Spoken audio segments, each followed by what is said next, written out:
കേരളത്തിന്റെ റവന്യൂവിന്റെ 25% കോൺട്രിബ്യൂട്ട് ചെയ്യുന്നത് 2 എല്ലുകളാണ്. ഒന്ന് ലിക്കറാണെങ്കിൽ രണ്ടാമത്തെ എല്ലിനെ കുറിച്ചാണ് നമ്മളിപ്പോൾ സംസാരിക്കാൻ പോകുന്നത്, ലോട്ടറി. അപ്പം ലോട്ടറിയുടെ ഡയറക്ടറോട് ആരെങ്കിലും വിളിച്ചു കഴിഞ്ഞാൽ ലോട്ടറി അടുപ്പിക്കാൻ പറ്റുമോ? അതാണ് ആദ്യത്തെ ചോദ്യം. നല്ല ചോദ്യമാണ്. ഇടയ്ക്കിടയ്ക്ക് ഇത്തരം കത്തുകളും ഫോൺ കോളുകളൊക്കെ വരാറുണ്ട്. സാർ, എൻ്റെ വീട്ടിൽ ഇന്ന ആവശ്യമുണ്ട്, മകളുടെ കല്യാണമാണ്, ഞാൻ ഈ ടിക്കറ്റ് എടുത്തിട്ടുണ്ട്, ഇതൊന്ന് അടുപ്പിക്കാമോ? ശരിക്കും ഇങ്ങനെയുള്ള റിക്വസ്റ്റ് വരാറുണ്ട്. പക്ഷേ അങ്ങനെ അടുപ്പിക്കാൻ സാധിക്കില്ല എന്നുള്ളത് എനിക്ക് തോന്നുന്നു കേരളത്തിലെ എല്ലാവർക്കും അറിയാവുന്നൊരു കാര്യമാണ്. വളരെ സുതാര്യമായി പ്രവർത്തിക്കുന്നത് കൊണ്ടാണല്ലോ ഇത്ര ആൾക്കാർ ഇതിനെ വിശ്വസിക്കുന്നത്. അപ്പോൾ ആ നറുക്കെടുപ്പിലൊന്നും അത്തരത്തിലുള്ള ഒരു സാധ്യതയെ നമ്പർ പറഞ്ഞു തന്നിട്ടൊന്നും കാര്യമില്ല, ഒരു രക്ഷയില്ല, അതൊന്നും ചെയ്യാൻ കഴിയില്ല. ലോട്ടറി ഡയറക്ടർക്ക് ലോട്ടറി അടിച്ചിട്ടുണ്ടോ എന്തെങ്കിലും? ഇടയ്ക്കിടയ്ക്കൊക്കെ ആരെങ്കിലും ഇങ്ങനെ എടുക്കാൻ വരുമ്പോൾ ഞാൻ എടുക്കാറുണ്ട്, പക്ഷെ ഇതുവരെ അടിച്ചിട്ടില്ല. അടിച്ചിട്ടില്ല? ഇല്ല. അപ്പോൾ സുതാര്യമാണ് ലോട്ടറി എന്ന് പറയുന്നത്.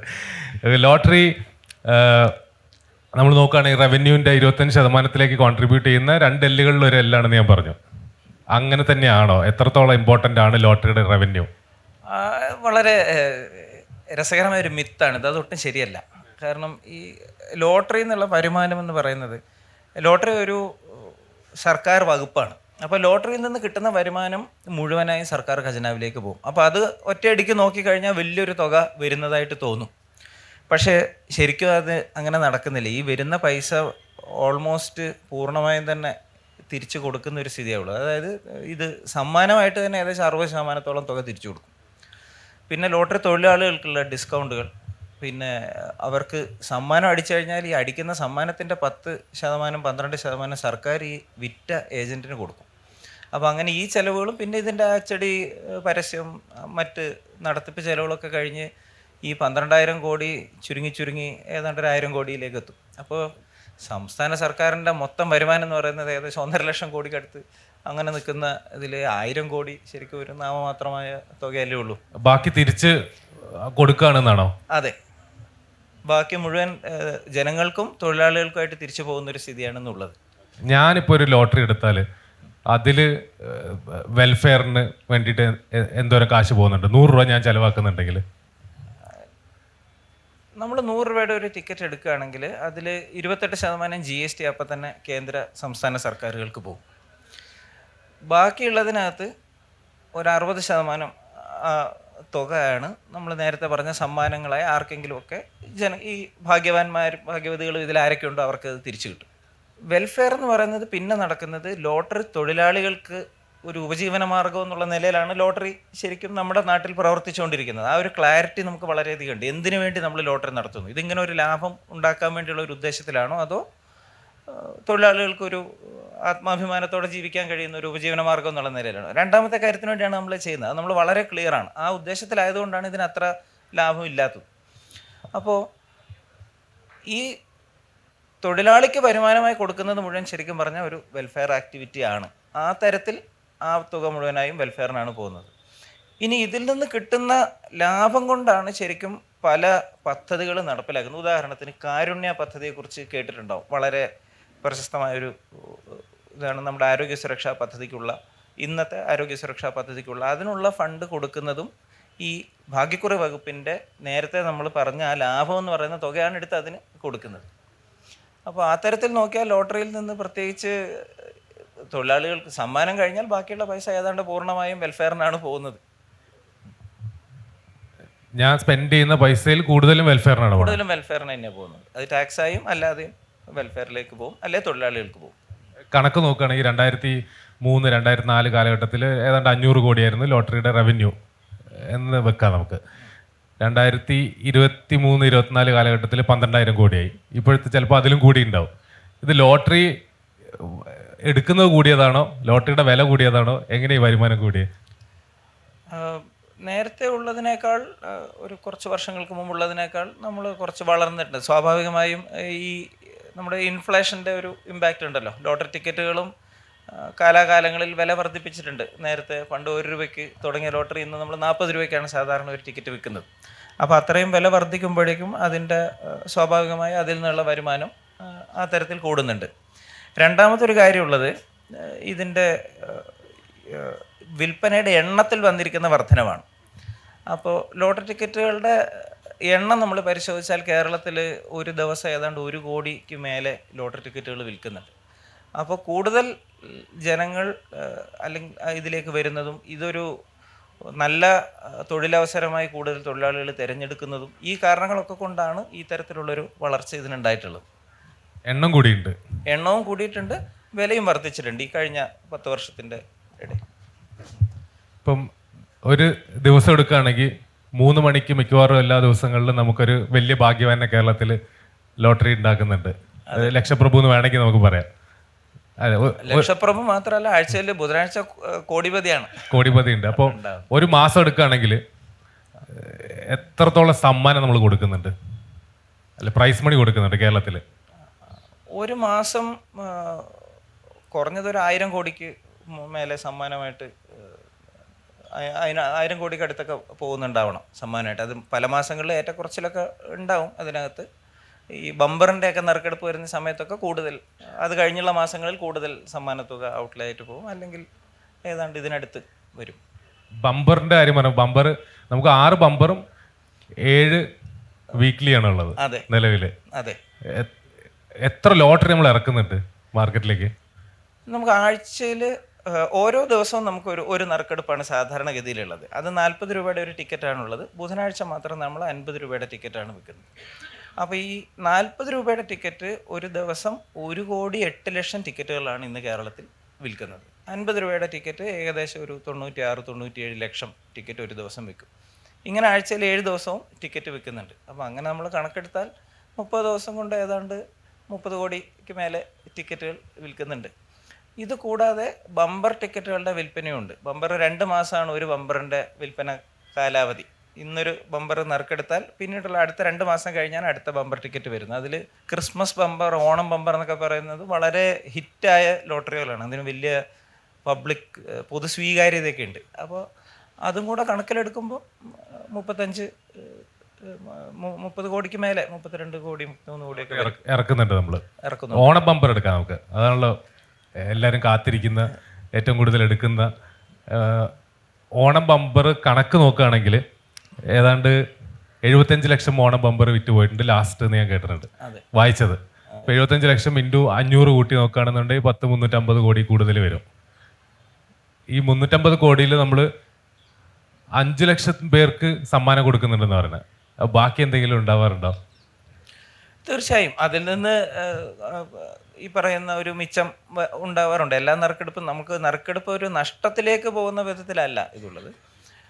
പക്ഷേ പലപ്പോഴും പബ്ലിക്കിൽ വരുന്ന കണക്കുകൾ ശരിയല്ല, വളരെ ഊതിപ്പെരുപ്പിച്ച കണക്കുകളാണ് വരുന്നത്. പലർക്കും ഈ ലോട്ടറിയിൽ നിന്ന് ഈ കൊണ്ടു നടന്ന് വിൽക്കുന്ന തൊഴിലാളിക്കാണ് ഇതിനകത്തെ കൂടുതൽ ആനുകൂല്യങ്ങൾ കിട്ടുന്നതെന്നും അതിനുവേണ്ടിയാണ് ഈ പ്രസ്ഥാനം പ്രവർത്തിക്കുന്നതെന്നുമുള്ള കാര്യത്തെക്കുറിച്ച് ഒരു ധാരണ കുറവുണ്ട്. അപ്പോൾ അത് നമ്മൾ മനസ്സിലാക്കേണ്ടതുണ്ട്. ഇത് ഈ പ്രവർത്തന ഉദ്ദേശമാണ് ലോട്ടറിക്കുള്ളത്, തൊഴിലാളികൾക്ക് ഒരു ഉപജീവന മാർഗം കൊടുക്കുക. അപ്പോൾ ആ ക്ലാരിറ്റിയോട് പ്രവർത്തിക്കുന്നത് കൊണ്ട് ഓണം ബമ്പറിനകത്തും നേരത്തെ പറഞ്ഞ പോലെ 60% ഈ നമ്മുടെ മൊത്തം ലോട്ടറിയുടെ കണക്കെടുത്താൽ 60% സമ്മാനമായിട്ട് തന്നെയാണ് കൊടുക്കുന്നത്. ഏതാണ്ട് അതേ മാതൃക തന്നെയാണ് ഓണത്തിനും ഉള്ളത്. ബാക്കിയുള്ളത് ടാക്സ്, ഏജൻറ്റ് കമ്മീഷൻ, ഡിസ്കൗണ്ട് എന്നൊക്കെ പറഞ്ഞ് തൊഴിലാളികളിലേക്ക് തന്നെ തിരിച്ചു പോവുകയും ചെയ്യും. അപ്പോൾ ശരിക്കും ഭാഗ്യവാൻ ആരാണ്? കേരള സർക്കാരാണോ അതോ ലോട്ടറി എടുക്കുന്ന ആളാണോ തൊഴിലാളിയാണോ? എൻ്റെ ഒരു കാഴ്ചപ്പാടിൽ ശരിക്കും 2 പേർക്കാണ് ഇതിൽ ഭാഗ്യം. ഒന്ന്, സമ്മാനം അടിക്കുന്ന ആൾ ഭാഗ്യവാനാണ്, അതിനെക്കുറിച്ച് തർക്കം ഉണ്ടാവില്ല. 2, എനിക്ക് തോന്നുന്നു ലോട്ടറി തൊഴിലാളികളാണ്. കാരണം നല്ലൊരു ഉപജീവന മാർഗമായി ഇത് നിലനിൽക്കുന്നു. ഈ 2 പേർക്കാണ് ശരിക്കും ഭാഗ്യം ഇതിലുള്ളത്. ഭാഗ്യം നമുക്ക് പറയാം, പക്ഷെ അത് എങ്ങനെയൊക്കെ അവർക്ക് ഭാഗ്യമായി മാറുന്നുണ്ടെന്ന് പറയാൻ പറ്റുമോ? ലോട്ടറി തൊഴിലാളികൾക്കോ? 2 തരത്തിലാണ് ഇതിനകത്ത് വരുമാനം ഉള്ളത്. ഒന്ന്, കൊണ്ടു നടന്ന് വിൽക്കുമ്പോൾ അതിനകത്ത് നിന്ന് ഒരു വരുമാനം വരും. ഉദാഹരണത്തിന് നമ്മൾ 40 രൂപയുടെ ടിക്കറ്റ് വിൽക്കുമ്പോൾ ഏതാണ്ട് 7 രൂപയോളം അവർക്ക് അതിൽ നിന്ന് കിട്ടും, ഒരു ടിക്കറ്റിൽ നിന്ന് തന്നെ കിട്ടാം. ഇനി ആ ടിക്കറ്റിന് ഒരു സമ്മാനം അടിച്ചാൽ, ഇപ്പോൾ ഉദാഹരണത്തിന് ആ ടിക്കറ്റിന് 100 രൂപ സമ്മാനം അടിച്ചാൽ 20 രൂപ ഏജൻറ്റ് പ്രൈസ് സർക്കാർ കൊടുക്കും.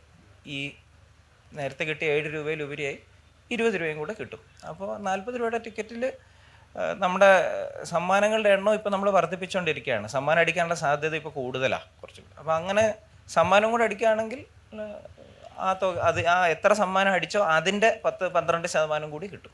കേരള സർക്കാർ പറയുന്നത് ശരിക്കും ഭാഗ്യം ലോട്ടറി തൊഴിലാളിക്കാണ്. അത് തന്നെയാണ് ലോട്ടറിയുടെ ഉദ്ദേശവും. അത് തന്നെയാണ് അതിൻ്റെ ഉദ്ദേശം. We are very clear about വരുന്ന റവന്യൂ ആൾക്കാരിലേക്ക് തിരിച്ചു പോകുന്നു എന്ന് കേരള സർക്കാർ പറയുന്നുണ്ട്. ലോട്ടറി വെച്ച് നോക്കുമ്പോൾ അതെ. അതെങ്ങനെ പോകുന്നു? ആ നെറ്റ്വർക്ക് എങ്ങനെ? ഈ വരുന്ന റവന്യൂ ലോട്ടറിയുടെ ഈ വിൽപ്പന ബിസിനസ് മോഡൽ നമ്മൾ നോക്കിയാൽ ലോട്ടറി കൊണ്ട് നടന്ന് വിൽക്കുന്നവരും എല്ലാവരുമായിട്ട് ഏകദേശം 1,00,000 മേലെ ആൾക്കാർ എന്തായാലും ഉണ്ട്. 1-2 ലക്ഷം ആൾക്കാരുണ്ട്. പക്ഷേ ഇവരെല്ലാവരും ലോട്ടറി ഓഫീസിൽ നിന്നല്ല ലോട്ടറി ടിക്കറ്റ് എടുക്കുന്നത്. അപ്പോൾ ഈ ലോട്ടറി ഓഫീസിൽ നിന്ന് എടുക്കുന്ന ഏജൻറ്റ് ഇത് മറ്റൊരാൾക്ക് സെല്ലിംഗ് ഏജൻറ്റിന് കൊടുത്ത് അവർ കൊണ്ട് നടന്ന് വിറ്റ് അങ്ങനെയാണ് കേരളത്തിൽ ഭാഗ്യക്കുറി വിൽപ്പന നടക്കുന്നത്. അപ്പോൾ ഇതിനിടയിൽ ഒരു ഡിസ്കൗണ്ട് അപ്പം തന്നെ കിട്ടുമല്ലോ. നേരത്തെ പറഞ്ഞ 40 രൂപ ടിക്കറ്റിൽ അവർ ചെറിയ മാർജിൻ എടുത്തിട്ടാണ് ഈ ഏജൻറ്റ് അവസാനം നമ്മുടെയൊക്കെ മുമ്പിൽ വരുന്ന തൊഴിലാളിക്ക് ഒരു ചെറിയ മാർജിൻ എടുത്ത് ഏതാനും 50 പൈസ 10 പൈസ അങ്ങനെയൊക്കെ മാർജിൻ എടുത്തിട്ടായിരിക്കും അവരിത് വിൽക്കാൻ അനുവദിക്കുന്നത്. അപ്പോൾ അവർക്ക് ഒരു 6-7 രൂപ അതിൽ നിന്ന് വരും.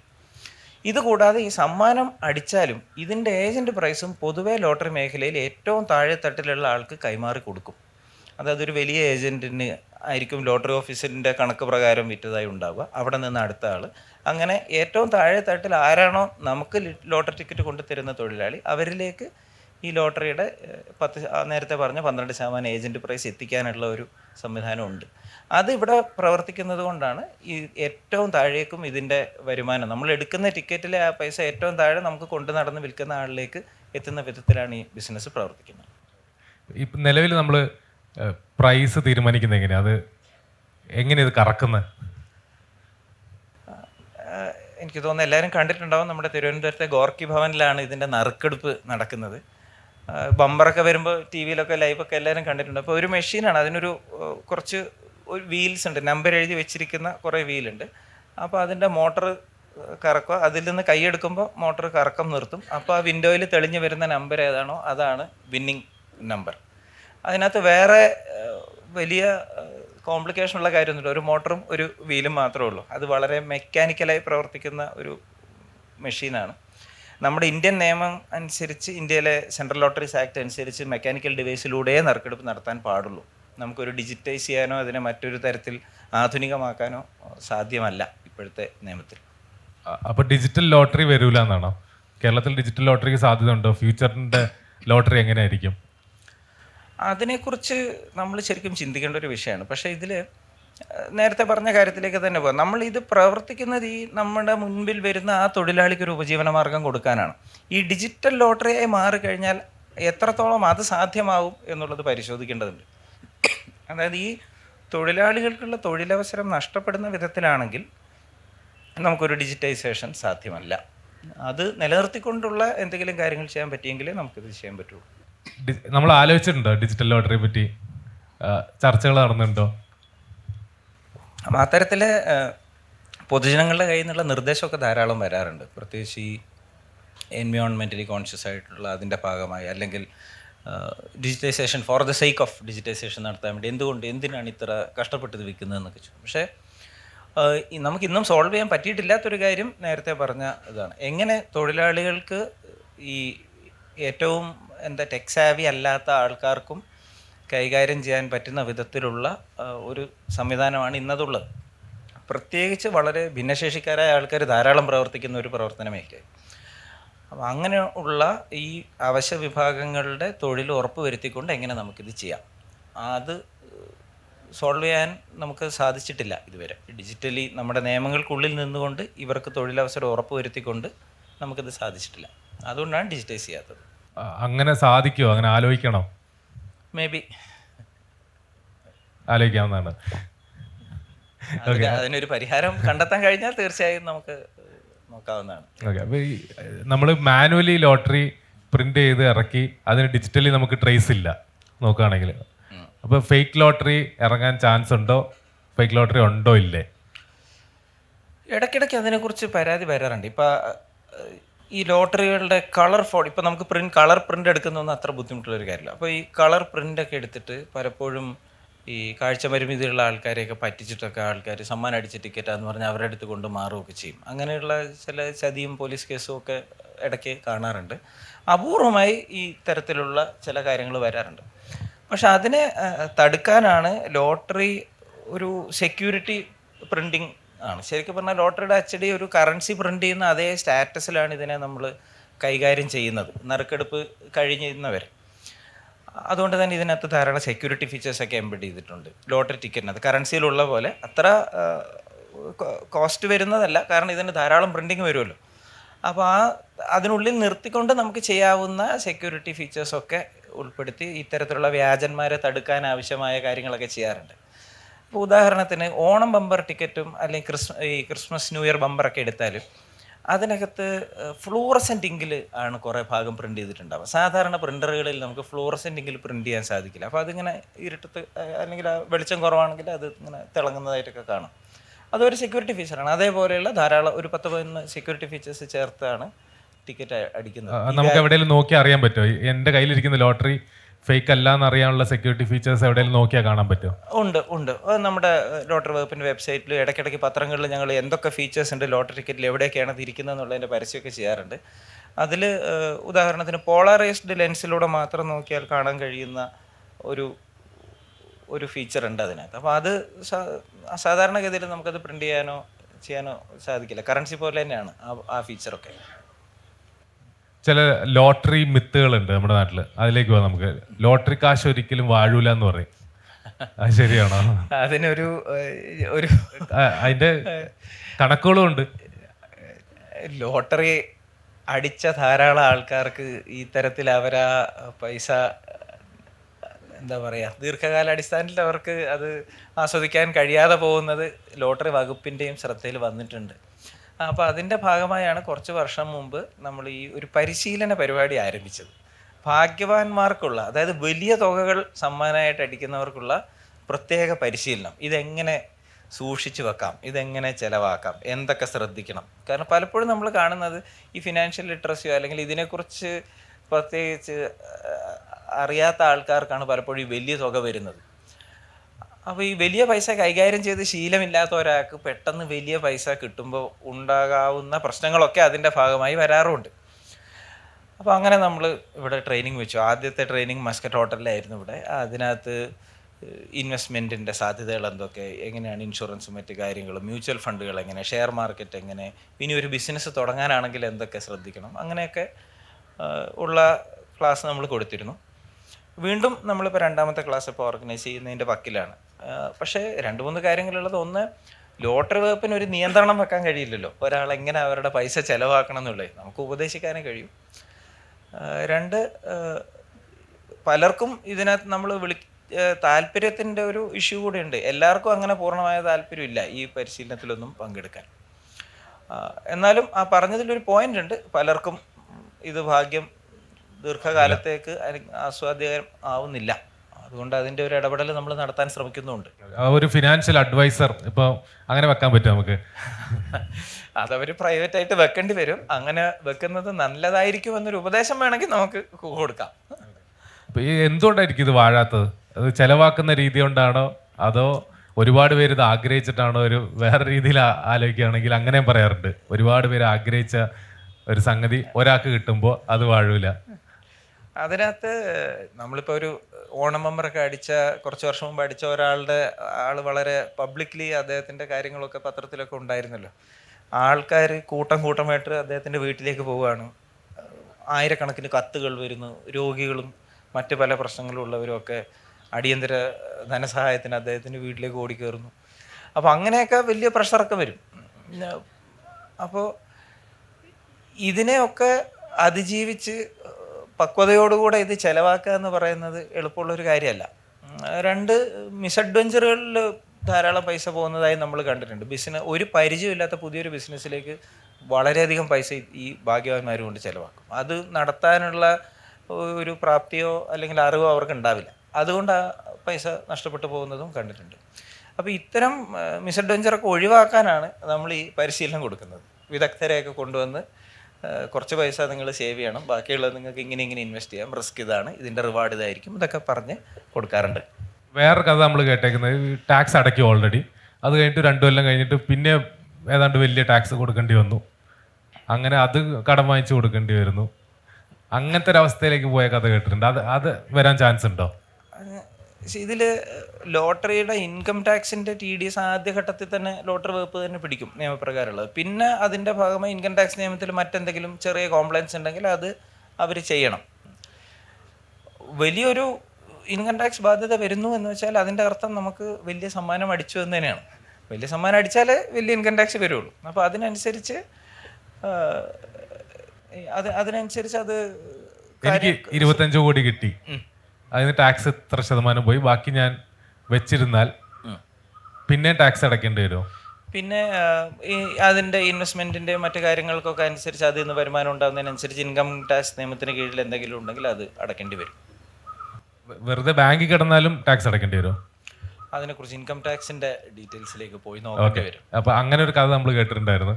അപ്പോൾ അദ്ദേഹത്തിന് വീണ്ടും ടാക്സ് അടയ്ക്കേണ്ടി വന്നു. അത് എന്തുകൊണ്ടാണെന്ന് പരിശോധിക്കണം. അത് ലോട്ടറിക്ക് ഒരാളുടെ ബാങ്കിലേക്ക് പൈസ കൊടുത്തു കഴിഞ്ഞാൽ പിന്നെ ലോട്ടറി വകുപ്പിന് അതുമായിട്ട് ഒറ്റ ടാക്സേ ഉള്ളൂ. അപ്പോൾ ലോട്ടറി വകുപ്പ് ഒരു തവണ അതിൽ നിന്ന് ടാക്സ് പിടിക്കുന്നുള്ളൂ. അല്ല, വകുപ്പിന്റെ ഒബ്ലിഗേഷൻ ആ 30% TDS പിടിക്കുക, അതിന്റെ കൂടെയുള്ള മറ്റു കാര്യങ്ങൾ ചെയ്യുക. അത് കൃത്യമായിട്ട് തന്നെ ബാക്കി IT ഡിപ്പാർട്ട്മെന്റ് പിടിക്കുന്നുണ്ട്. ബാക്കി IT ഡിപ്പാർട്ട്മെന്റുമായിട്ടുള്ള ആ വ്യക്തിയുടെ വരവും മറ്റ് കാര്യങ്ങളെ ആശ്രയിച്ചാണ്.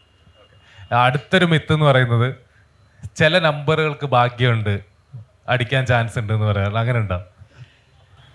ഇതൊരു മെക്കാനിക്കൽ മെഷീനാണ്. അപ്പോൾ അതിനകത്ത് ഇങ്ങനെ ഇത് എവിടെ ചെന്ന് ഈ മോട്ടറിൽ നിന്ന് കൈയെടുക്കുമ്പോൾ ഇത് എവിടെ നിൽക്കുന്നു എന്നുള്ളതിനനുസരിച്ചാണ് ആരാണ് സമ്മാനാർഹനെന്ന് നമ്മൾ കണ്ടെത്തുന്നത്. അപ്പോൾ ഇതിനെക്കുറിച്ചൊരു പഠനം നമ്മൾ നടത്തി നോക്കി, അങ്ങനെ ഒരു സ്റ്റാറ്റിസ്റ്റിക്കൽ വേരിയേഷൻ എങ്ങാനും ഉണ്ടോ ഇതിനിടയിൽ. പക്ഷേ അങ്ങനെയൊന്നും നമുക്ക് കണ്ടെത്താൻ കഴിഞ്ഞില്ല. ഒരു വേരിയേഷനും ഇല്ല. നമ്മൾ എല്ലാ സമ്മാനങ്ങളുടെയും നമ്പറുകളുടെ ഒരു കണക്കെടുത്ത് നോക്കിയാൽ എല്ലാ ഡിജിറ്റുകളും ഒരേപോലെ വരുന്ന പോലെ തന്നെയാണുള്ളത്. അതൊരു പിന്നെ ഈ മേഖലയിൽ വളരെ പ്രചാരത്തിലുള്ളൊരു കാര്യമാണ് സീറോയിൽ 4ാമത്തെ അക്കം 0 ആണെങ്കിൽ സമ്മാനം അടിക്കില്ല, അല്ലെങ്കിൽ 7 തുടങ്ങിയാൽ എന്തോ അടിക്കും, 9 തുടങ്ങിയാൽ അടിക്കും എന്നൊക്കെ. പലപ്പോഴും രസകരമായ കാര്യം, ഈ മിത്തൊക്കെ നിലനിൽക്കുമ്പോഴാണ് ഓണം ബമ്പറിന് 1ാം സമ്മാനം അടിച്ചിരിക്കുന്നത് 0ൽ 4ാമത്തെ അക്കം 0 വരുന്ന നമ്പറിനൊക്കെയാണ്. അങ്ങനെയൊക്കെ വരും. എന്തായാലും സ്റ്റാറ്റിസ്റ്റിക്കലി ഇൻസിഗ്നിഫിക്കൻ്റ് ആണ് ഇത്തരത്തിൽ. ഞങ്ങളത് പഠിച്ചു നോക്കിയിരുന്നു, അങ്ങനെ ഒരു പ്രശ്നം ഇതിനകത്തില്ല. അടുത്തൊരു മിത്തും കൂടി ഉണ്ട്. യെസ്, മിത്തല്ല, ഇത് ലോട്ടറി അഡിക്ഷൻ ആവാൻ ചാൻസ് ഉണ്ട്. അങ്ങനത്തെ കേസുകൾ ലോട്ടറി ഡിപ്പാർട്ട്മെന്റ് ശ്രദ്ധിച്ചിട്ടുണ്ടോ? ലോട്ടറി അഡിക്ഷൻ ആണോ? ആണെങ്കിൽ എങ്ങനെ? സ്വാഭാവികമായി ഇതിനകത്തൊരു ഒരു ഗാംബ്ലിങ്ങിൻ്റെ ഒരു ചെറിയ ടെൻഡൻസി ഇതിനകത്തുണ്ടല്ലോ. അപ്പോൾ അതിനെ പരിമിതപ്പെടുത്തിക്കൊണ്ട് എങ്ങനെ ഈ തൊഴിൽ മേഖല സംരക്ഷിക്കാം എന്നുള്ളത് ഞങ്ങളുടെ ഒരു വലിയ ചലഞ്ചാണ്. ലോട്ടറി വകുപ്പിൽ നമ്മൾ എപ്പോഴും ശ്രദ്ധിക്കുന്ന ഒരു കാര്യമാണ്. അപ്പോൾ നമ്മുടെ കേരളത്തിൻ്റെ ലോട്ടറി നറുക്കെടുപ്പിൽ ആദ്യത്തെ കുറച്ച് സമ്മാനങ്ങളാണ് 6 അക്കമുള്ള നമ്പറിന് കൊടുക്കുന്നത്. പിന്നീടുള്ള സമ്മാനങ്ങളൊക്കെ അവസാനത്തെ 4 അക്കത്തിനാണ് കൊടുക്കുന്നത്. അതിനകത്താണ് 5000 രൂപ മുതൽ ധാരാളമുള്ള സമ്മാനങ്ങൾ, അതിനകത്താണ് ധാരാളം ലക്ഷക്കണക്കിന് സമ്മാനങ്ങളുള്ളത്. അപ്പോൾ ഈ അവസാനത്തെ 4 അക്കം കുറേ ടിക്കറ്റുകൾ ഉണ്ടാവുമല്ലോ, അവസാന 4 അക്കം ഒരേപോലെ വരുന്നത്. ഇത് ഒരുമിച്ച് വെച്ച് വിൽക്കുന്ന ഒരു പ്രവണത കേരളത്തിലുണ്ട്. അതാണ് നിങ്ങൾ റോഡിലൊക്കെ പോകുമ്പോൾ ചിലപ്പോൾ ടിക്കറ്റുള്ളൊരു ബഞ്ചായി തൂക്കിയിട്ടിട്ട് ഒരു 4 അക്കം ഒരു വെള്ള പേപ്പറിൽ അതിൻ്റെ പുറത്ത് എഴുതിയിട്ടുണ്ടാവും. അതിനെ സെറ്റ് എന്നാണ് പറയുന്നത്. ഇങ്ങനെ സെറ്റാക്കി വിൽക്കുന്നത് 12 ടിക്കറ്റുകളിൽ കൂടുതൽ സെറ്റാക്കി വിൽക്കാൻ പാടില്ല എന്ന് നമ്മൾ ഒരു ഉത്തരവുണ്ട് നമ്മുടെ. അതിൽ കൂടുതൽ ആക്കി കഴിഞ്ഞാൽ ഇതെന്താ പറയുക, ഇത് പതുക്കെ ഒരു ഗാംബ്ലിങ്ങിൻ്റെ ഒരു നേച്ചറിലേക്ക് പോകാനുള്ള ഒരു സാധ്യത നിലനിൽക്കും. നമ്മൾ 12 എന്ന നമ്പർ പറയാൻ കാരണം നമുക്ക് 12 സീരീസിലാണ് അടിക്കുന്നത്. അപ്പോൾ ഓരോ സീരീസിലെ ഓരോ ടിക്കറ്റ് ആവാം. അതിൽ കൂടുതൽ നിങ്ങൾ ഒരുമിച്ച് വെച്ച് വിൽക്കുകയാണെങ്കിൽ അത് ഗാംബ്ലിംഗ് ടെൻഡൻസിയൊക്കെ പ്രൊമോട്ട് ചെയ്യും. അത് മറ്റ് പല പ്രശ്നങ്ങൾക്കും വഴിതെളിക്കും. ലോട്ടറി വകുപ്പിന് അത് നല്ലതല്ല, കാരണം ഈ എല്ലാ സമ്മാനവും ഒരാൾക്ക് കിട്ടും. അപ്പം മറ്റു പലർക്കും കിട്ടേണ്ട സമ്മാനമൊക്കെ ഡിവൈഡായി പോകാത്ത ഒരു സാഹചര്യമൊക്കെ ഉണ്ടാകും. അപ്പോൾ ഇതിൻ്റെ ആകർഷണീയതയൊക്കെ കുറയും. അങ്ങനെ പല പ്രശ്നങ്ങൾ ഇതിലുണ്ട്. അപ്പോൾ ഇതൊക്കെ തടുക്കാൻ വേണ്ടി ഇങ്ങനെയുള്ള നിയന്ത്രണങ്ങളുടെ ഇടയിൽ കൂടെയാണ് നമ്മൾ ഈ വിൽപ്പന നടത്തിക്കൊണ്ടിരിക്കുന്നത്. സ്റ്റാറ്റിസ്റ്റിക്സ് കണക്ക് പ്രകാരം എനിക്ക് ലോട്ടറി അടിക്കാനുള്ള ചാൻസ് എത്രയാണ്?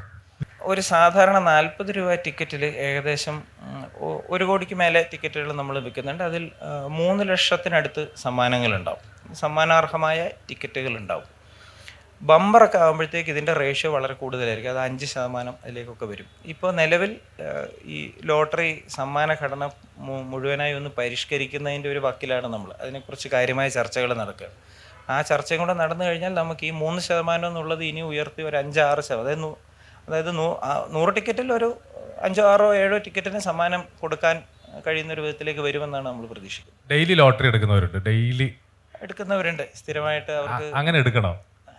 എടുക്കണം. അതിപ്പോൾ ഓരോരുത്തരുടെയും താല്പര്യമാണ്. അതിനെപ്പറ്റി ഞാനിപ്പോൾ എന്താ പറയാ, എടുക്കുന്നവരുണ്ട്, ധാരാളം ആൾക്കാരുണ്ട് ഡെയിലി. ഒരാൾ ലോട്ടറി വിൽക്കുന്ന ആളാണെങ്കിൽ ഒരാൾ കിട്ടിയ കാശിന് ലോട്ടറി എടുക്കുന്ന ആള്, അപ്പൊ അങ്ങനെ ഒരു ഐറണി ഉണ്ടല്ലോ. ഇത് ഒരാൾക്ക് തൊഴിലാണ്, പക്ഷെ ഒരാൾ പണിയെടുത്ത കാശ് മുഴുവൻ ലോട്ടറി എടുക്കാന്ന് വിചാരിക്കുക. ലോകത്തിൽ മറ്റെന്തൊരു എന്താ പറയുക, ഒരു എക്സ്പെൻസ് പോലെ ഉള്ളൂ ലോട്ടറി. അതിനകത്ത് വളരെ കെയർഫുള്ളായി സൂക്ഷിച്ച് ചെയ്യേണ്ട കാര്യമാണ്. അതിനകത്ത് ഗാംബ്ലിങ് ഒരു അഡിക്ഷൻ എന്നുള്ള നിലയിലേക്ക് പോകാതെ ഈ ലോട്ടറി എടുക്കാവുന്നതാണ്. പക്ഷേ ഇത് അത്തരത്തിലേക്ക് ഇതങ്ങ് ഡിഗ്രേഡ് ചെയ്ത് പോകാതെ എന്നാൽ ഈ തൊഴിൽ മേഖല നിലനിർത്താൻ ഉള്ള ഒരു ശ്രമത്തിലാണ് സർക്കാരിൻ്റെ ഭാഗത്തു നിന്നുള്ള ശ്രമം മുഴുവൻ. ക്വസ്റ്റ്യൻസിലേക്ക് കടന്നാലോ നമുക്ക്? ഷുവർ. ചോദ്യങ്ങൾ. യെസ്. ഹലോ സാർ, ഞാനത് എവിടെയോ വായിച്ചിട്ടുണ്ട്, ഇങ്ങനെ lottery is tax on the poor എന്ന് പറഞ്ഞു. എല്ലാവർക്കും ഒരു ലോട്ടറി ടിക്കറ്റ് എടുക്കുന്നത് ടിക്കറ്റ് ഔട്ട് ഓഫ് പോവർട്ടി എന്ന് പറഞ്ഞിട്ടാണ്. അപ്പോൾ ഇതിൻ്റെ കൂടെയുള്ള സാറിൻ്റെ തോട്ട്സ് എന്താണ്? Lottery tax on the poor എന്ന് പലയിടത്തും പറഞ്ഞ് കേൾക്കാറുണ്ട്. ഒരുപക്ഷെ പൊതുവെ ലോട്ടറികളെ കുറിച്ച് പറയുന്ന ഒരു ക്രിറ്റിസിസം ആണത്. ലോകത്തിലെമ്പാടുള്ള ലോട്ടറികളെ കുറിച്ച് പറയുന്നതാണ്. പക്ഷേ കേരള ലോട്ടറി ഞാൻ നേരത്തെ പറഞ്ഞ ചില പ്രത്യേകതകളുള്ളൊരു ലോട്ടറിയാണ്. ഈ ഒരു പ്രോഫിറ്റ് ഓറിയൻറ്റഡ് ആയിട്ട് ലാഭേച്ഛയോട് കൂടിയാണ് ഇത് നടത്തിയിരുന്നതെങ്കിൽ നമ്മൾ ആ പറയുന്നതിലൊരു കാര്യമുണ്ട്. പക്ഷെ നിലവിൽ അങ്ങനെ അല്ല കേരള ഭാഗ്യക്കുറി പ്രവർത്തിക്കുന്നത്. ഇതിന് ആ പറയുന്ന ഒരു നാമമാത്രമായ ഒരു ലാഭം മാത്രമേ ശരിക്കും ഉള്ളൂ. ആ സാഹചര്യത്തിൽ ഇത് ഒരു അതേസമയം 1 ലക്ഷം 1.5 ലക്ഷത്തോളം ആൾക്കാർക്ക് നിത്യേന ഒരു തൊഴിലവസരം ഇത് സൃഷ്ടിച്ചു കൊടുക്കുന്നുണ്ട്. അത്രയും കുടുംബങ്ങൾക്ക് ജീവിക്കാൻ ഒരു സാധ്യത തെളിയുന്നത് ഈ മേഖല നിലനിൽക്കുന്നത് കൊണ്ടാണ്. അപ്പോൾ ആ ഒരു കാഴ്ചപ്പാടിൽ ഇതിനെ വിലയിരുത്തുമ്പോൾ കേരള ഭാഗ്യക്കുറി ഒരുപക്ഷെ ഈ വാചകത്തോട് ചേർന്ന് നിൽക്കില്ല എന്നാണ് ഞാൻ കരുതുന്നത്.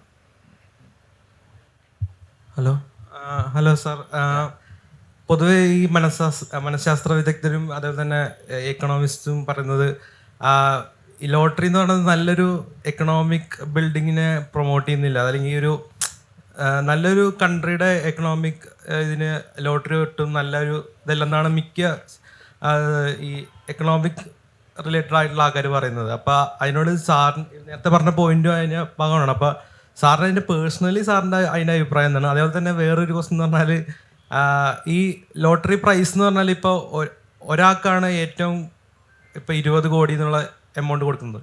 അത് കുറച്ചുകൂടെ ഡിവൈഡ് ആക്കിയിട്ട് ഒരു 10 പേർക്ക് 1 കോടി വെച്ച്, അല്ലെങ്കിൽ 20 പേർക്ക് 1 കോടി വെച്ച്, അങ്ങനെ കുറച്ചുകൂടെ ഡിവൈഡഡ് ആയിട്ട് കൊടുക്കുകയാണെങ്കിൽ കുറച്ചുകൂടെ അതൊരു ബെനിഫിഷ്യൽ ആവും എന്നുള്ള സ്കീം, അതിനെപ്പറ്റി ചർച്ചകൾ നിങ്ങളുടെ ഡിപ്പാർട്ട്മെന്റിൽ വരുന്നുണ്ടോ എന്നൊക്കെയാണ്. റൈറ്റ്. അപ്പോൾ 2 കാര്യങ്ങളാണ് ചോദിച്ചത്. ഒന്ന്, രണ്ടാമത് പറഞ്ഞ കാര്യത്തിന് ഞാൻ ആദ്യം മറുപടി തരാം. ഒന്ന്, നമ്മുടെ സമ്മാനങ്ങൾ ഇത്ര വലിയ സമ്മാന തുകയുടെ ആവശ്യമുണ്ടോ? ഇത് ഡിവൈഡ് ചെയ്ത് പോയാൽ കുറേ പേർക്ക് കൂടെ സമ്മാനം കിട്ടില്ല എന്നുള്ളത്. ആ തരത്തിൽ അത് അങ്ങനെ കൊടുക്കാൻ തന്നെയാണ് നമ്മൾ ശ്രമിക്കാറ്, കഴിയുന്നതും ഡിവൈഡ് ചെയ്ത് കൂടുതൽ ആൾക്കാർക്ക് കൊടുക്കാൻ. പക്ഷേ ഈ 1ാം സമ്മാനത്തിൻ്റെ ഒരു പ്രത്യേകത, അതിൻ്റെ ഒരു അട്രാക്ഷനാണ് ശരിക്കും ഈ മേഖലയെ പലപ്പോഴും പിടിച്ചു നിർത്തുന്നത്. നമ്മൾ ഈ ലോട്ടറി ഇടക്കാലത്ത് ഒരു പരീക്ഷണം എന്നുള്ള നിലയിൽ ഈ 1ാം സമ്മാനം കുറച്ചുകൊണ്ട് അത് ഡിവൈഡ് ചെയ്ത് കുറേ പേർക്ക് കൊടുത്തുകൊണ്ടുള്ള ഒരു പ്രൈസ് സ്ട്രക്ചറൊക്കെ പരീക്ഷിച്ച് നോക്കുകയുണ്ടായി. അത് പക്ഷേ വേണ്ട പോലെ വിജയിച്ചില്ല. അപ്പോൾ അതിനൊരു അട്രാക്ഷൻ കുറവായതുകൊണ്ട് ജനങ്ങളത് അത്ര സ്വീകരിച്ചില്ല. അപ്പോൾ അങ്ങനെ വരുമ്പോൾ ഉണ്ടാകുന്ന പ്രശ്നം, ഒന്ന്, ഈ ലോട്ടറി തന്നെ ലോസിലേക്ക് പോയി കഴിഞ്ഞാൽ പിന്നെ അത് നടത്താനേ നമുക്ക് കഴിയില്ല.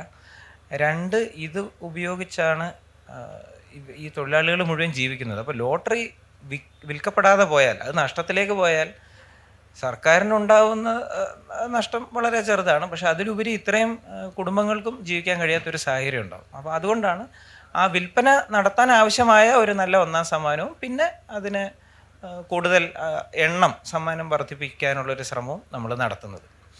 ഇനി ആദ്യം ചോദിച്ച ചോദ്യം, ഇത് മറ്റു രാജ്യങ്ങളിലൊക്കെ ഉള്ള ലോട്ടറിയെക്കുറിച്ച് നമ്മൾ നോക്കുകയാണെങ്കിൽ, ഒരുവിധ ഈ വികസിത രാജ്യങ്ങളിൽ പോലും ഒരുവിധം എല്ലായിടത്തും ലോട്ടറി ഉണ്ട്. നമുക്ക് പലതരത്തിലുള്ള എന്താ പറയുക, യൂറോ മില്യൺസ് യൂറോപ്പിലും അല്ലെങ്കിൽ അമേരിക്കയിലും ഒക്കെ, അല്ലെങ്കിൽ ദുബായിലൊക്കെ ആണെങ്കിലും നിങ്ങൾ വായിച്ചിട്ടുണ്ടാവും, അല്ലെങ്കിൽ പലയിടത്തും കണ്ടിട്ടുണ്ടാവും. വലിയ തുകകൾ സമ്മാനമുള്ള വലിയ ലോട്ടറികൾ നടക്കുന്നുണ്ട്. അപ്പോൾ എല്ലാ സമൂഹങ്ങളിലും ഇത്തരത്തിലുള്ള എന്തെങ്കിലുമൊക്കെ ഗാംബ്ലിങ്ങിനോട് സമാനമായ, അല്ലെങ്കിൽ ബെറ്റിംഗ് അതിനോടൊക്കെ സമാനമായ ഈ സ്പീഷീസിലൊക്കെ ഉള്ള കാര്യങ്ങളൊക്കെ ഉണ്ടാവും. മറ്റ് പല, ഇപ്പോൾ UK നാഷണൽ ലോട്ടറി, അവിടുത്തെ മേഖലയ്ക്ക് അല്ലെങ്കിൽ ഫൈൻ ആർട്സിനൊക്കെ കോൺട്രിബ്യൂഷൻ കൊടുത്തുകൊണ്ടിരിക്കുന്ന വലിയൊരു വരുമാന സ്രോതസ്സാണ്. കേരളത്തിൽ നമ്മളിപ്പോൾ ലോട്ടറി, കാരുണ്യ പദ്ധതി അതുപോലുള്ള കാര്യങ്ങൾക്കൊക്കെ ഉപയോഗിക്കുന്നുണ്ട്. ഇപ്പം നമ്മൾ സ്പെയിനിൽ നോക്കിക്കഴിഞ്ഞാൽ അവിടെയും ഭിന്നശേഷിക്കാരായ ആൾക്കാർക്കൊക്കെ ഒരു തൊഴിലവസരം എന്നുള്ള നിലയിൽ അത് പ്രവർത്തിക്കുന്നുണ്ട്. അപ്പോൾ പല സ്ഥലത്തും ഇതുണ്ട്. ഇത് അങ്ങനെ കേരളത്തിൽ മാത്രമുള്ളൊരു ഫിനോമിന അല്ല. ഒരുവിധം എല്ലാ വികസിത രാജ്യങ്ങളിൽ പോലും ഇതിനെ ഒരു തൊഴിലവസരമായി കാണുന്നുണ്ട് ഇന്നും. ലോട്ടറി ബിസിനസ്സിൽ വൻകിട ബിസിനസ്സുകാരും ഉണ്ട്, ചെറുകിട ബിസിനസ്സുകാരും ഉണ്ട്. ഈ ബണ്ടിൽ കണക്കിന് ടിക്കറ്റ് എടുക്കുന്ന ഒരുപാട് സ്ഥാപനങ്ങളുള്ള വൻകിട കച്ചവടക്കാരുണ്ട്. അവരെ അത് ലോട്ടറി ഓഫീസിൽ തന്നെ പോയി മേടിക്കുന്ന ചെറുകിട കച്ചവടക്കാരുണ്ട്. അവരൊക്കെ 2-3 പ്രായമായവർ ലോട്ടറി ഓഫീസിൽ നിന്ന് എടുക്കുന്നത് ഞാൻ കണ്ടിട്ടുണ്ട്. അവർ 2-3 ബുക്കൊക്കെ ആയിരിക്കും അത്രയും ആ സമയത്തിനുള്ളിൽ അവർക്ക് അതേ പറ്റൂ. 30-35 വർഷം കൊണ്ട് വിറ്റ് കാലും കൈയും എല്ലാം തേഞ്ഞ് മുട്ടിലെല്ലാം ബെൽറ്റ് ഇട്ട് അവർക്ക് മറ്റ് ആനുകൂല്യങ്ങളൊന്നും ഇപ്പോൾ ഒരു ESA അങ്ങനെ PF അങ്ങനെയൊന്നും ഇതിനകത്തില്ലല്ലോ. അപ്പോൾ അങ്ങനെ ഒരുപാട് 35 വർഷത്തോളമൊക്കെ വിട്ട് ഇങ്ങനെയുള്ളൊരു നല്ല ദയനീയമായൊരു ജീവിതം ഇത് കഷ്ടപ്പാടിലൂടെ പോകുന്ന ആൾക്കാരെയും കണ്ടിട്ടുണ്ട്. ബിസിനസ് അതിനകത്തുണ്ട്. കാരണം പിന്നെ ബണ്ടിൽ കണക്കിന് എടുക്കുമ്പോൾ സാധ്യത കൂടുതൽ അവർക്കാണ്. ഫസ്റ്റ് പ്രൈസ് മാറി മാറി ഓരോ ബിസിനസ് സ്ഥാപനങ്ങൾക്കും സർക്കാർ കൊടുക്കുന്നതായിട്ടാണ് എൻ്റെ കാഴ്ചപ്പാടിൽ തോന്നുന്നത്. അവർ തന്നെയാണ് സർക്കാരിൻ്റെ നിലനിൽപ്പും. ഈ പാവപ്പെട്ട ഈ ഇങ്ങനെയുള്ള തൊഴിലാളികൾ ഒരുപാടുണ്ട്. അവർക്ക് വലിയ ആനുകൂല്യങ്ങളൊന്നും കിട്ടുന്നതായിട്ട് എനിക്ക് തോന്നുന്നില്ല. ഞാൻ അതിനെപ്പറ്റി ഒന്ന് വിശദീകരിച്ചോട്ടെ. സ്വാഭാവികമായും ടിക്കറ്റ് കൂടുതലെടുത്താൽ സമ്മാനം അടിക്കാനുള്ള സാധ്യത കൂടും. It is logical. അതുകൊണ്ട് തന്നെ കൂടുതൽ ടിക്കറ്റ് എടുത്താൽ ആ ടിക്കറ്റുകൾക്കിടയിൽ നിന്നൊരു 1-ാം സമ്മാനം ഉണ്ടാവാനും അതിൽ നിന്ന് വലിയൊരു ഏജൻറ്റ് പ്രൈസൊക്കെ വരാനുള്ള സാധ്യതയും ഉണ്ട്. പക്ഷേ ഈ നമ്മുടെ ഭാഗ്യക്കുറിയുടെ കൂടെ പ്രവർത്തിക്കുന്ന ഒരു സാധനമാണ് ലോട്ടറി തൊഴിലാളി ക്ഷേമനിധി ബോർഡ്. അപ്പോൾ ഈ ക്ഷേമനിധി ബോർഡിൽ കേരളത്തിലെ എല്ലാ ലോട്ടറി തൊഴിലാളികൾക്കും താല്പര്യമുള്ള എല്ലാവർക്കും വന്ന് ചേരാം. 50 രൂപ അംശാദായം അടച്ച് അതിനകത്ത് ഓരോ മാസവും അതിൽ മെമ്പർഷിപ്പ് മെയിൻറ്റെയിൻ ചെയ്ത് പോവാം. അങ്ങനെ വന്നാൽ സർക്കാർ കൃത്യമായി പെൻഷൻ കൊടുത്ത് ഈ 60 വയസ്സിന് ഇവരുടെ റിട്ടയർമെൻറ്റ് ആ പ്രായത്തിന് ശേഷം അവർക്ക് ജീവിക്കാൻ ആവശ്യമായ സൗകര്യങ്ങൾ കൊടുക്കുന്നുണ്ട്. 2, ഇവർക്ക് ആവശ്യമായ ചികിത്സാ സഹായം, ഇവരുടെ ഇപ്പോൾ എന്താ പറയുക വിവാഹ ധനസഹായം, ഇനി എന്തെങ്കിലും അപകടം വന്നാൽ അതിനുള്ള മരണാനന്തര ധനസഹായം. ഇതുകൂടാതെ കാലാകാലങ്ങളിൽ ഭിന്നശേഷിക്കാരായ ആൾക്കാർക്ക് സ്കൂട്ടർ, മുച്ചക്ര വാഹനങ്ങൾ കണ്ടിട്ടുണ്ടാവുമല്ലോ ലോട്ടറി തൊഴിലാളികൾ, അങ്ങനെയുള്ള സ്കൂട്ടറുകൾ കൊണ്ട് നടന്ന് വിൽക്കാൻ വെയിലൊക്കെ കൊള്ളുന്നത് തടുക്കാൻ വേണ്ടി ബീച്ച് അംബ്രല്ല, വലിയ കുട, ഇങ്ങനെയുള്ള ധാരാളം സഹായം ലോട്ടറി വകുപ്പിൻ്റെ ഭാഗത്തുണ്ട്. ഇതൊന്നും കൂടാതെ എല്ലാ വർഷവും ഓണത്തിന് വലിയൊരു തുക ഓണം ബോണസായി ഓരോ തൊഴിലാളിക്കും കൊടുക്കുന്നുണ്ട്. തൊഴിലാളി ക്ഷേമനിധി ബോർഡിൽ രജിസ്റ്റർ ചെയ്തിട്ടുള്ള എല്ലാവർക്കും കൊടുക്കുന്നുണ്ട്. അപ്പോൾ തൊഴിലാളികൾക്ക് ഈ സമ്മാനം അടിക്കുന്നതോ അല്ലെങ്കിൽ ഈ ടിക്കറ്റ് വിറ്റുള്ള വരുമാനമോ മാത്രമല്ല, കൃത്യമായ ഒരു സോഷ്യൽ സെക്യൂരിറ്റി സംവിധാനവും ലോട്ടറി മേഖലയിൽ ഇതോടൊപ്പം ഉണ്ട്. അത് വളരെ ഭംഗിയായി പ്രവർത്തിക്കുന്ന ഒരു സംവിധാനം കൂടിയാണ്. സർ, ഒരു 2 കണക്റ്റഡ് ചോദ്യങ്ങളാണ്. ഒന്ന്, ഇപ്പം ഈ ജനറേഷൻ ഇപ്പോൾ കഴിഞ്ഞ ഒരുപാട് വർഷങ്ങളായിട്ടുള്ളതാണ് ലോട്ടറി. ഈ ജനറേഷൻ വരെ സക്സസ്ഫുൾ ആയിട്ട് പോകുന്നുണ്ട്. നമ്മൾ ഈ ജെൻസി എന്ന് പറയുന്ന ഒരു ഗ്രൂപ്പ് ഉണ്ടല്ലോ, അവരിതിലേക്ക് അട്രാക്റ്റഡ് ആണോ? അത് അറിയാൻ വേണ്ടി ചോദിക്കണം. ഇപ്പോൾ വാങ്ങുന്ന ആളുകളുടെ ആ ജെൻസി ഉണ്ടോ, അല്ലെങ്കിൽ അവർ വരുമോ, അവർ വരുത്താൻ എന്തെങ്കിലും മാർഗമുണ്ടോ? 1. 2, ഇതിൻ്റെ വിൽപ്പന എന്ന് പറയുന്നത് ഒരു വലിയൊരു ബിസിനസ്സാണല്ലോ. We are getting benefit out of it. അപ്പോൾ ഇതിനൊരു ഗ്ലാമറൈസ്ഡ് തൊഴിലവസരമായിട്ട് ആക്കാനുള്ള എന്തെങ്കിലും പദ്ധതി ഉണ്ടോ? ഉണ്ടെങ്കിൽ നല്ലതല്ലേ. കാരണം ഇപ്പം നമ്മൾ കാണുന്ന വിൽപ്പനക്കാരൊക്കെ ഒന്നുകിൽ അവരെന്തോ എപ്പോഴും ഇവർ പറഞ്ഞ പോലെ ഒരു ഇത്തിരി കഷ്ടപ്പാട് അനുഭവിക്കുന്ന ആളുകളാണ് കൂടുതലേക്ക് വരുന്നത്.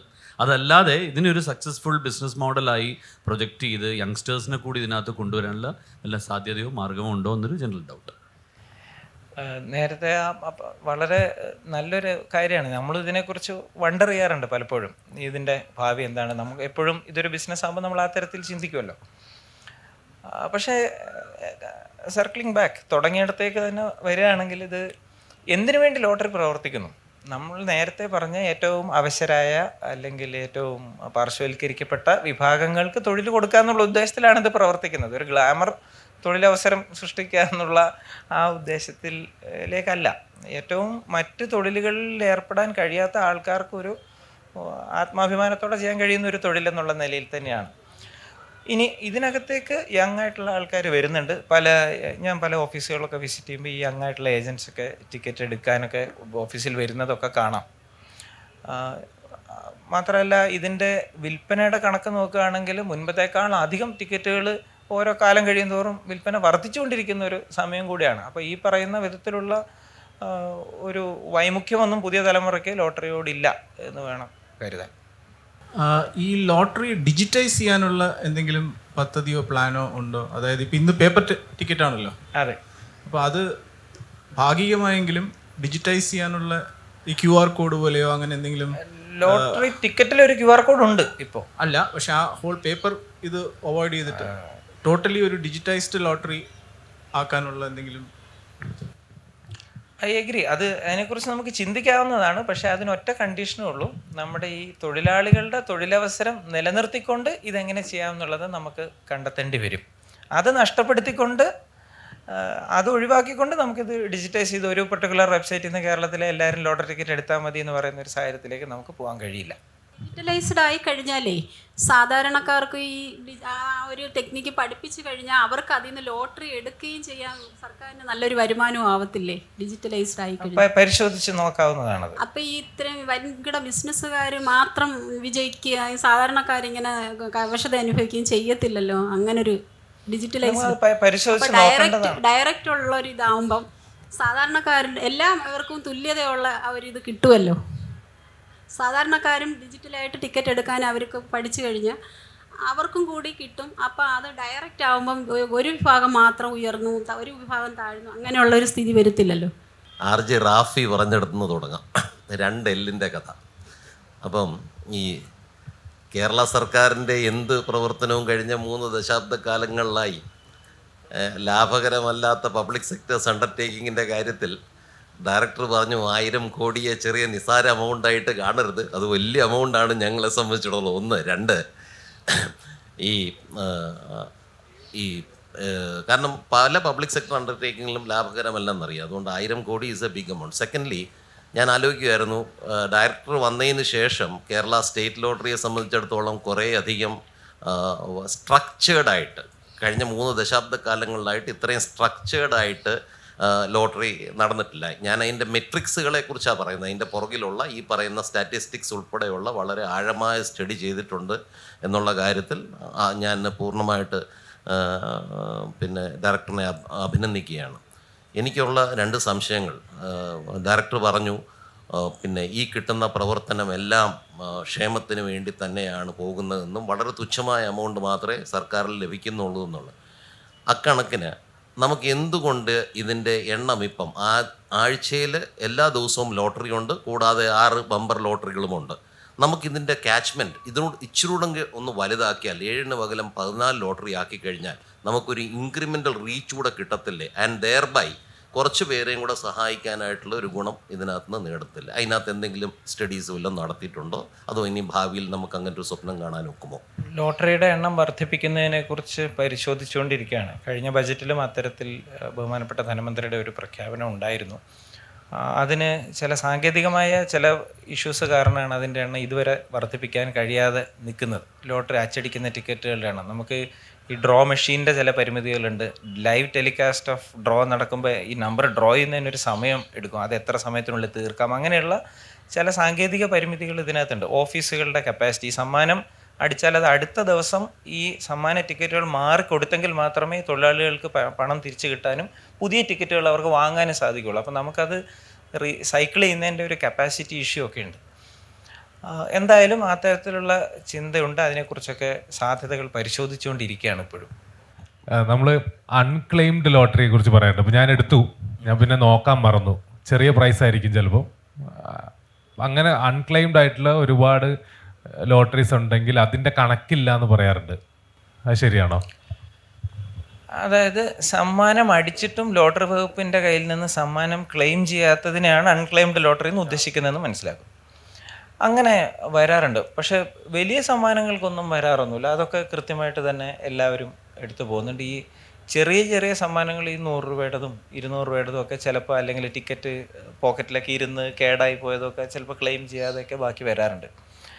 അപ്പോൾ ഈ നമ്മൾ ഓരോ ലോട്ടറിയുടെയും വരുമാനത്തിൽ നിന്നല്ല അതിൻ്റെ സമ്മാനം കൊടുക്കുന്നത്. അങ്ങനെ ഒരു പ്രത്യേകം പെട്ടിയിലിട്ട് വെച്ചിരിക്കുകയല്ല ഇതിൻ്റെ ഒന്നും പൈസ. ഇത് കൺസോളിഡേറ്റഡ്, ഈ ഓരോ ദിവസത്തെയും വരുമാനം എല്ലാം കൺസോളിഡേറ്റഡ് ഫണ്ട് ഓഫ് ദി സ്റ്റേറ്റിലേക്ക് വരും. സമ്മാനത്തിൻ്റെ ക്ലെയിമുകൾ വരുന്നതും കൺസോളിഡേറ്റഡ് ഫണ്ട് ഓഫ് ദി സ്റ്റേറ്റിൽ നിന്ന് തന്നെയാണ് കൊടുക്കുന്നത്.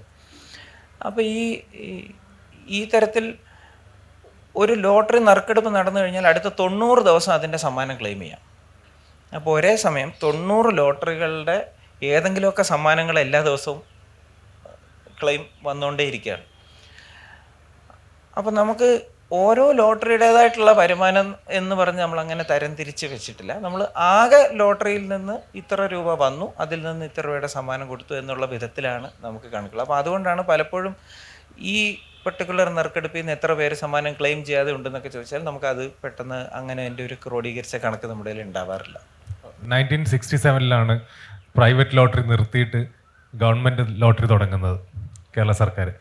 അപ്പോൾ ഇപ്പം ഇത്രയും വർഷങ്ങൾക്ക് ശേഷം ലോട്ടറി ഡിപ്പാർട്ട്മെൻ്റ് ഒരു വിഷൻ ചോദിച്ചാൽ എന്തായിരിക്കും? ധാരാളം ചലഞ്ചസ് ഉണ്ട്, ടെക്നോളജിയുടെ ചലഞ്ചസ് ഉണ്ട്. പണ്ടത്തെ കാലത്തെ അപേക്ഷിച്ച് ഇവിടെ ഇന്ന് നമ്മുടെ ഓഡിയൻസിൽ നിന്ന് വന്നിരിക്കുന്ന പല ചോദ്യങ്ങളും എങ്ങനെയാണ് ഇത് ആധുനിക കാലത്തേക്ക് കൂടെ പ്രസക്തമായ വിധത്തിൽ മുന്നോട്ട് കൊണ്ടുപോകുന്നത്. ഇതിൻ്റെ കേരള ലോട്ടറിയുടെ മുഖമുദ്ര എന്ന് പറയുന്നത് വിശ്വാസ്യതയും അതിൻ്റെ ഒരു സുതാര്യതയൊക്കെയാണ്. ആ വിശ്വാസ്യത തകർക്കുന്ന വിധത്തിലുള്ള പല അറ്റംപ്റ്റ്സ് ഒക്കെ പലപ്പോഴും നടക്കാറുണ്ട്. അതിന് ഇപ്പോൾ ഫേക്ക് ലോട്ടറി ടിക്കറ്റുകൾ അല്ലെങ്കിൽ പാരലൽ ലോട്ടറി സിസ്റ്റംസ്, അതിനെയൊക്കെ പ്രിവെൻറ്റ് ചെയ്തുകൊണ്ട് എങ്ങനെ ഇത് നിലനിർത്തി കൊണ്ടുപോകാം, എങ്ങനെ ജനങ്ങൾക്ക് ഇപ്പോൾ ഉള്ള ഈ ഒരു ട്രസ്റ്റ് ലോട്ടറിയിലുള്ളത് എങ്ങനെ കണ്ടിന്യൂസ് ആയിട്ട് മെയിൻറ്റെയിൻ ചെയ്യാം. അപ്പോൾ അതൊരു ഇത്രയും വർഷം അത് മെയിൻറ്റെയിൻ ചെയ്തു പോയി. പക്ഷേ ടെക്നോളജി മാറുന്തോറും പലതരത്തിലെ പുതിയ റിസ്ക്കുകളൊക്കെ വരികയാണ്. ഇതിനിടയിലൂടെ ഇതിനെ എങ്ങനെ നിലനിർത്താം എന്നുള്ളതാണ് ഇതിൻ്റെ ഒരു വലിയ ചലഞ്ച്. അതോടൊപ്പം ഈ പറഞ്ഞ വിധത്തിൽ എങ്ങനെ കൂടുതൽ വിപണി കണ്ടെത്താം, എങ്ങനെ കൂടുതൽ പേർക്ക് തൊഴിൽ നൽകാം, ഇങ്ങനെയുള്ള കാര്യങ്ങളുണ്ട്. അതിലേക്ക് എങ്ങനെ പോകാം എന്നുള്ളതാണ് നമ്മുടെ അടുത്ത ചലഞ്ച്. വിഷൻ പുൽച്ചാടിയാണ് ഭാഗ്യത്തിൻ്റെ ചിഹ്നം. നമ്മൾ വീട്ടിൽ പുൽച്ചാടി വന്നാൽ ഭാഗ്യം വരും എന്ന് പറയും. അപ്പം പുൽച്ചാടി വന്നിട്ട് ലോട്ടറി ഡിപ്പാർട്ട്മെൻറ്റിന് ഭാഗ്യവും മാറ്റങ്ങളൊക്കെ ഉണ്ടായോ? ലോട്ടറി ഡിപ്പാർട്ട്മെൻറ്റിന് ഭാഗ്യത്തിന് കുറവൊന്നും ഉണ്ടായിട്ടില്ല. ഏതായാലും പുൽച്ചാടി വന്നതിന് ശേഷം നമുക്കൊരു മാർക്കറ്റിങ്ങും മറ്റു കാര്യങ്ങളും ഒക്കെ കുറച്ചുകൂടെ എളുപ്പമാണല്ലോ. ആ തരത്തിൽ ഒരു ലോഗോയും ബിസിനസ്സിനൊക്കെ അത് ഗുണം ചെയ്തിട്ടുണ്ട്. അടിപൊളി. അപ്പം ഒരുപാട് പേർക്ക് ഭാഗ്യം കൊടുക്കാൻ പറ്റട്ടെ. Thank you. ഭാഗ്യക്കുറിക്ക് thank you so much sir, ഇത്രയും നേരം സംസാരിച്ചതിന്. Thank you so much. ഒരുപാട് നല്ല ചോദ്യങ്ങൾ ചോദിച്ചതിന് താങ്ക് യു വെരി മച്ച്.